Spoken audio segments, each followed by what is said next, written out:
दिनांक 8 अप्रैल 2025 को थाना खलीलाबाद पर लगभग प्रातः 8:30 बजे सूचना प्राप्त हुई। यहाँ सन्स हॉस्पिटल है टेमा रहमत पे। यहाँ पे एक लड़की जिसका नाम ममता चौधरी है, उम्र लगभग 23 साल है। इसकी मृत अवस्था में उसकी बॉडी पड़ी हुई है।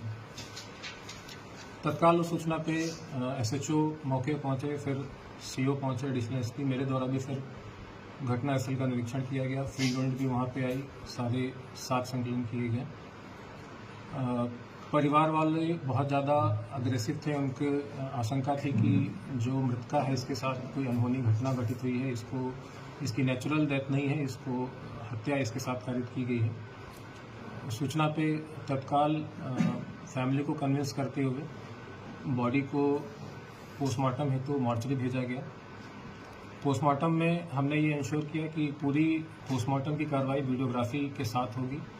साथ ही हमने सीएमओ साहब से रिक्वेस्ट किया कि जो टीम हो, पैनल की एक टीम हो जिसमें विशेषज्ञ डॉक्टर हों जो अपने अपनी ओपिनियन दे सकें।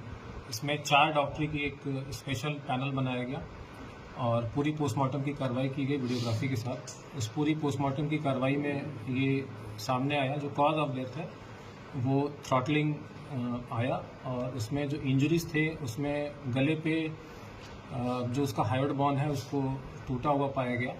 साथ ही कुछ नेल के मार्क्स चेहरे पे और गले पे पाए गए। सेक्सुअल असॉल्ट बिल्कुल क्लियरली डिनाई कर दिया है पैनल ने, कोई भी सेक्सुअल असॉल्ट नहीं हुआ लड़की के साथ। फिर हमने जो तहरीर प्राप्त हुई थी मृतका के परिवारजनों के द्वारा, उस तहरीर के आधार पर बीएनएस की धारा 103 जो कि पूर्व में 302 धारा आईपीसी की होती थी, उसमें मुकदमा पंजीकृत किया गया। नामजद मुकदमा लिखवाया गया रामजी राव उर्फ रामजीत भारती के नाम से। मेन एक्यूज को फिर हिरासत में लिया गया। पुलिस ने इनसे डिटेल में इंटरोगेशन किया, उसकी सीडीआर रिपोर्ट निकाली और जो वहाँ हॉस्पिटल पे सीसीटीवी कैमरा था, वो सीसीटीवी कैमरा डीवीआर के साथ पूरा उसका एक सेकेंड का पूरा वीडियो खंगाला गया। उसके पास से एक्यूज के जो नामजद एक्यूज है उसके पास से मोबाइल भी बरामद हुआ, स्वयं का मोबाइल और जो मृतका है उसका मोबाइल, उसके मोबाइल को भी खंगाला गया।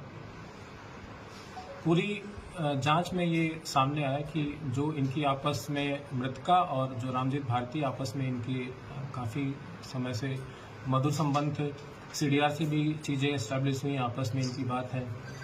इनकी चैट भी हमने प्राप्त की। चैट में भी दिनांक जो मृत्यु का इसका दिनांक है इसमें एक चैट ऐसी मिली जिसमें इनक्रिमिनेटिंग एविडेंसेस थे एक्यूज के खिलाफ। इसमें लिखा है कि मार दो मुझे अब। साथ ही जो सीसीटीवी फुटेज हमने वहाँ से बरामद किया उसमें कई जगह पे छेड़खानी हमको मिली। कई उसमें मिसिंग सीसीटीवी फुटेजेस के 1-1, 2-2 मिनट के उसमें लिंकेज मिले।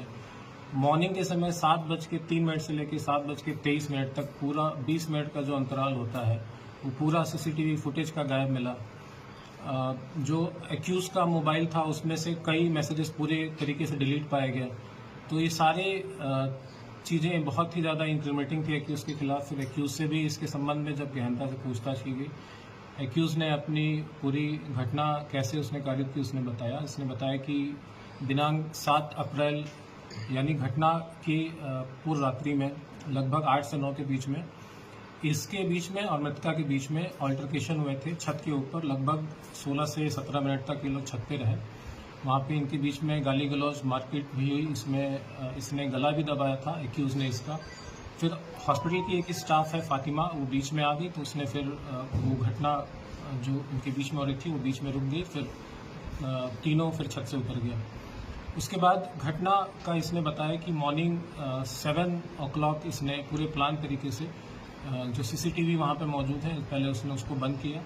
फिर उसके जहाँ मृतका सो रही थी उसके कमरे में गया, उसमें इसकी घटना कारित करने के बाद बाहर निकला और चूंकि जो दरवाज़ा है वो हार्डली 6 फीट का है, इसने फिर उचक के उसको बाहर से ही दरवाज़ा बंद कर दिया और फिर वापस आके अपने जगह पे सो गया।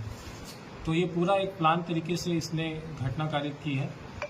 अभी इसमें जो एक्यूज के और जो मृतका के मोबाइल एक्यूज के पास से बरामद हुए हैं, इसमें कई एविडेंसेस मिसिंग हैं, कई मैसेजेस डिलीट कर दिए हैं, कई चीज़ें उसमें से डिलीट पाई गई हैं। इसको फॉरेंसिक लैब हम भेज रहे हैं। फॉरेंसिक लैब से जब चीज़ें रिकवर होंगी तो और भी इसमें एविडेंसेस स्टैब्लिश होंगे। इस घटना में अभी और भी अगर कोई लोग शामिल होंगे तो वो उस मोबाइल का जो एविडेंस है वो बहुत क्रूशियल होगा। वो इसको क्लैरिटी को पुलिस के सामने, विवेचक के सामने लाएगा। इसके अलावा ये भी संज्ञान में आया है कि जो इसमें हॉस्पिटल संचालक ने जो अपना हॉस्पिटल का रजिस्ट्रेशन करा रखा है, उसमें भी कई अनियमितताएं हैं। इसमें जिस डॉक्टर के नाम इसने दिखा रखे हैं फुल टाइम डॉक्टर, ये बिल्कुल भी फुल टाइम डॉक्टर नहीं है। इसने स्वयं स्वीकार किया है कि महीने में कभी एक बार आते हैं। साथ ही जो उसमें फार्मेसी के जो उसने स्टाफ दिखा रखे हैं, उस फार्मेसी के कोई भी स्टाफ वहाँ पे मौजूद नहीं मिला। इनफैक्ट जितने भी स्टाफ मिले उसमें से किसी का भी नाम इसमें रजिस्ट्रेशन में नहीं था। तो ये कई अनियमितताएं हैं जिसके संबंध में सीएमओ साहब से पत्राचार किया जाएगा और जो संबंधित डॉक्टर हैं या जो संबंधित स्टाफ हैं उनके खिलाफ भी कार्रवाई करने हेतु सीएमओ साहब से